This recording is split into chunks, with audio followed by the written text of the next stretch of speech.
Hello game changers. Shubman Gill மற்றும் எஸ்எஸ் ஜெய்ஸ்வால் இவங்க 2 பேரும் போட்ட ஒரு பதிவுனால இந்திய ரசிகர்கள் ரொம்ப குழப்பத்தில் இருக்காங்க. என்னன்னு சொல்லிட்டு வாங்க முழுசா இந்த வீடியோவில் பார்த்துடலாம். அதாவது இந்தியா நியூசிலாந்து இடையிலான T20 உலகக்கோப்பை இறுதிப் போட்டியில் இந்திய அணி பார்த்தீங்கன்னா 96 ரன் வித்தியாசத்தில் வெற்றி பெற்று கோப்பையை தூக்குனாங்க. குறிப்பாக பார்த்தீங்கன்னா சஞ்சு சாம்சனுடைய ஆட்டம் வந்து கடைசி 3 போட்டிகளில் வெறித்தனமாக இருந்தது. அதுவும் பார்த்தீங்கன்னா இந்திய அணிக்கு வாழ்வா சாவா அப்படின்ற ஒரு போட்டி தான் வெஸ்ட் இண்டீஸ்க்கு எதிரான போட்டி. அதில் பார்த்தீங்கன்னா சஞ்சு சாம்சன் சிறப்பாக விளையாடிருந்தார். அது மட்டும் இல்லாமல் இங்கிலாந்துக்கு எதிராக வந்து அரையிறுதி போட்டி அதுலேயும் சிறப்பாக விளையாடிருந்தார். கூடவே பார்த்தீங்கன்னா இறுதிப் போட்டி நியூசிலாந்துக்கு எதிராக அதுலேயும் வந்து நான் சிறப்பான பர்ஃபார்மன்ஸை வெளிப்படுத்தியிருந்தார். அதுக்கப்புறம் பார்த்தீங்கன்னா கோப்பையை வென்றாங்க இந்திய அணி.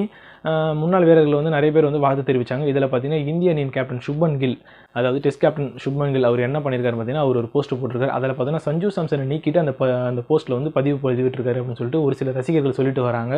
குறிப்பாக பார்த்தீங்கன்னா அதே மாதிரி தான் எஸ்எஸ் ஜெய்ஸ்வாலும் செஞ்சிருக்காரு அப்படின்னு சொல்லிட்டு வராங்க. ஆனால் எனக்கு என்னவோ அதில் அவர் இருக்கிற மாதிரி தான் எனக்கு தோணுது. ஆனால் உங்களுடைய கருத்து என்ன சொல்லிட்டு நீங்கள் மறக்காமல் கமெண்ட் செக்ஷனில் கமெண்ட் பண்ணுங்கள். அதில் அவர் இருக்காரா இல்லையான்றத.